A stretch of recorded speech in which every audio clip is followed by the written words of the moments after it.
Hello everyone, welcome back to my channel restart own life. कैसे हैं आप लोग? आई होप बहुत अच्छे होंगे और अच्छे से आप लोग अपनी पढ़ाई भी कर रहे होंगे, क्योंकि आपको ही पता है 22 दिसंबर की जो डेट है उस टाइम को ज़्यादा टाइम नहीं बचा हुआ है और एग्ज़ाम भी है वो नज़दीक ही आ रहा है। सो आप लोग अच्छे से अपनी पढ़ाई भी कर रहे होंगे और धीरे धीरे करके एक एक करके सारे सब्जेक्ट का आप लोग रिवीजन भी कर रहे होंगे और जो सब्जेक्ट आपका वीक है उस पर ज़्यादा फोकस कर रहे होंगे और जो सब्जेक्ट आपका स्ट्रांग है उस पर तो आप लोग ऑलरेडी वर्क कर रहे होंगे, उसका मल्टीपल टाइम आप लोग रिवीजन भी कर रहे होंगे।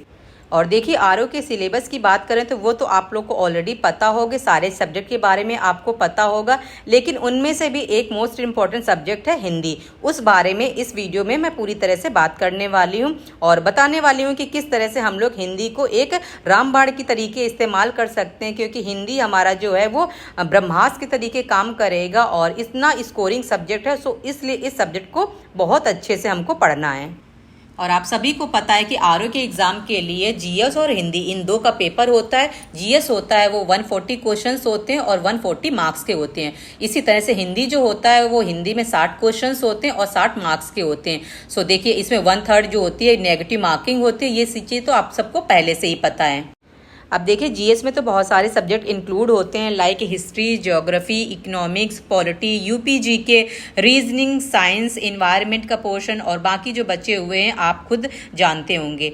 लेकिन जैसे कि उन सारे सब्जेक्ट को हम ज़रूरी नहीं है कि हम सारे सब्जेक्ट हमारे फेवरेट हों। कुछ सब्जेक्ट देखिए ऐसे होते हैं ना जिनको हमको पढ़ना होता है, क्योंकि एग्ज़ाम क्वालिफाई करना है सो इसलिए पढ़ना ज़रूरी होता है। लेकिन जो हिंदी वाला पोर्शन होता है वो तो देखिए मुझे नहीं लगता है कि किसी का फेवरेट नहीं रहता होगा, क्योंकि उसको ना बचपन से पढ़ा हुआ होता है और बहुत सारी चीज़ें होती हैं वो डे बाय डे में भी हम लोग करते रहते हैं, तो इसलिए उस हिंदी से हम बहुत अच्छी तरह से अपडेट होते हैं।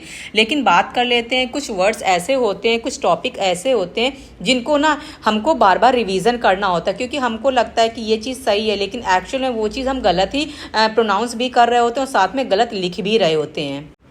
और देखिए हिंदी में टोटल 6 टॉपिक्स हैं। उनमें से विलोम शब्द, वाक्य शुद्धि, वर्तनी शुद्धि, अनेक शब्दों के एक शब्द, तद्भव, तत्सम, विशेषण, विशेष और पर्यायवाची, ये जो टोटल 6 सब्जेक्ट हैं इन्हीं को ही हमको पढ़ना है। जैसा कि आप सभी को पता है कि मैं डेली का टारगेट आपके साथ शेयर करती हूं और जो मैं पढ़ती हूं वही आपके साथ शेयर भी करती हूं। सो उसी में इंक्लूडेड होता है हिंदी। तो हिंदी में भी देखो डेली का ही मैंने टारगेट बनाया हुआ है, क्योंकि उसमें अभी जो टॉपिक चल रहा है वो वाक्य शुद्धि और वर्तनी शुद्धि, ये जो है वो टॉपिक हमारा चल रहा है। सो उसी को मैं यहाँ पे पढ़ रही हूँ और वो चीज़ मैं बता देती हूँ कि मैं कौन कौन से बुक से पढ़ रही हूँ। हिंदी के लिए घटना चक्र, पूर्वालोकन तो देखिए सभी के पास है, मेरे पास भी है, लेकिन मेरे पास में एक और बुक है एस कुमार की।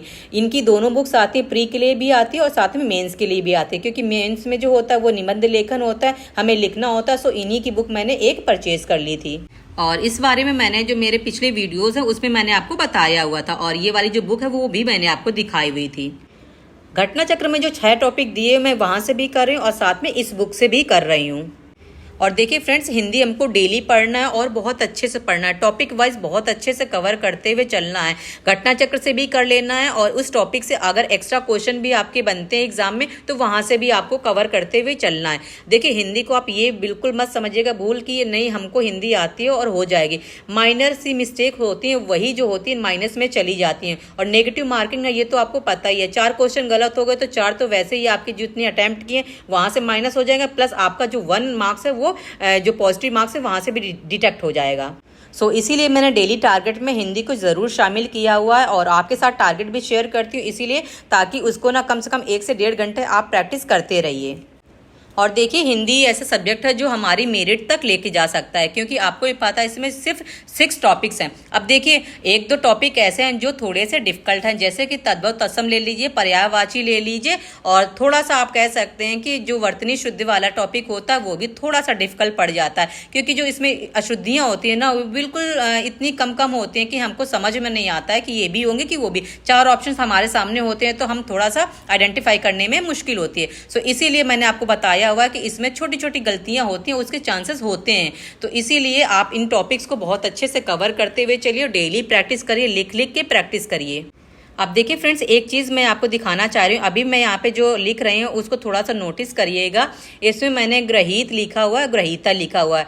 अब ये देखिए, ये जो बुक में लिखा हुआ है, मैंने ये एस कुमार की बुक से देखा हुआ है, तो उसमें ना ग्रहीत इस तरह से लिखा हुआ है, जो ये री की मात्रा लगती है ये इस तरह से। लेकिन यही चीज़ मैंने घटना चक्र में देखा है, तो घटना चक्र में दिया हुआ ऋ से ऋषि वाली मात्रा दी हुई है। तो अब ये बताइए कि इसमें कौन सा वाला ग्रहीत सही होगा। क्योंकि देखिए, अब घटना चक्र जो लोग फॉलो कर रहे हैं वो तो ये लगाएंगे, लेकिन अगर जो लोग कन्फ्यूजन में है, जैसे कि अभी इस वाली बुक, ये भी स्टैंडर्ड बुक में आते, तो इस बुक में है इस तरह से दिया हुआ है।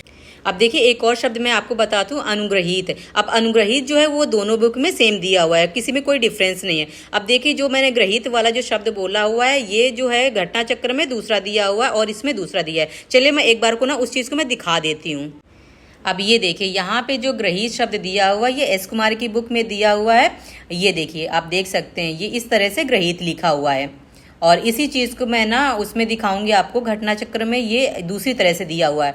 तो अब आप मुझे कमेंट करके बताइएगा कौन सा वाला सही है।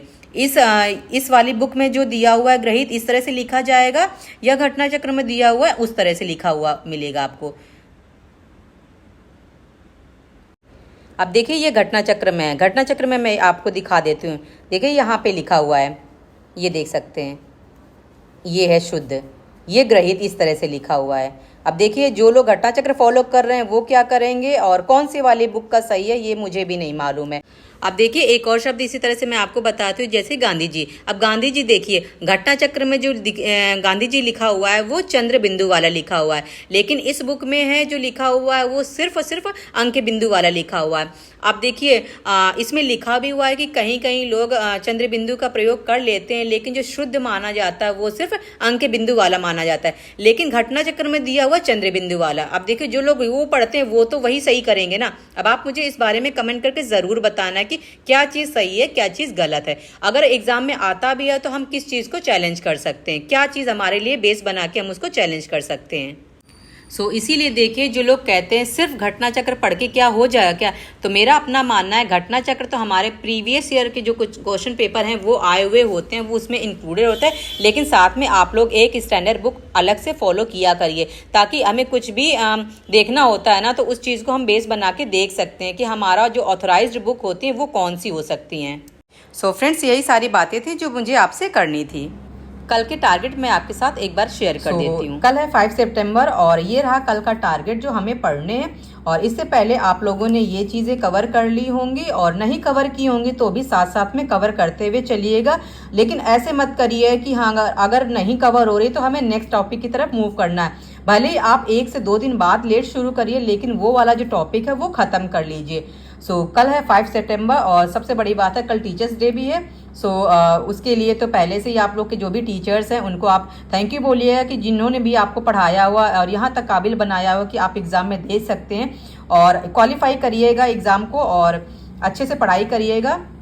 चलिए मैं आपको ये बता देती हूँ कि कल भी हमको क्या करना है, हिंदी वाला जो टॉपिक है वो पढ़ना है। और देखिए, हिंदी में भी अभी शुद्ध वर्तनी वाला जो टॉपिक चल रहा था उसको हमको क्या करना है, यहाँ पे ना रिवीजन करना है। और इस वीक क्या करना है, इस टॉपिक को ख़त्म कर देना। नेक्स्ट जो टॉपिक होगा वो नेक्स्ट वीक हम स्टार्ट करेंगे, लेकिन अभी हमको क्या करना है, सैटरडे संडे तो वैसे भी नहीं पढ़ना होता है। इसीलिए अभी हमको हिंदी इस वीक पढ़ लेनी है।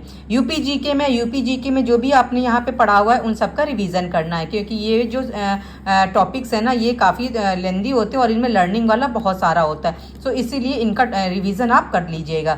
मैं भी करती हूँ, इसीलिए मैं आपको बोलती हूँ। और हिस्ट्री हो गया, हिस्ट्री में देखिए ये जो है ये इनका रिवीजन हम करेंगे, लेकिन इससे पहले हम प्राचीन जो साहित्य और साहित्यकार ये पढ़ लेंगे। और साथ में जो होगा हम फ्राइडे तक यानी कि परसों तक हम अपना ये रिवीजन कर लेंगे। और इसके बाद में जो ज्योग्राफी है, ज्योग्राफी में जो आपने ये पढ़े हैं उन्हीं का रिवीजन यहाँ पे करना है, नया भी कुछ भी नहीं है। और साथ में जो रीजनिंग है, डायरेक्शन वाला टॉपिक चल रहा था, साथ में आप डायरेक्शन के भी क्वेश्चंस लगा लीजिएगा। और इसके अलावा रैंकिंग के जो क्वेश्चंस होते हैं वो भी आप लगा लीजिएगा। फ्रेंड्स, ये रहे करके टारगेट जो मैंने आपके साथ शेयर कर दिए हैं, और आप लोग अपनी पढ़ाई करते रहिए।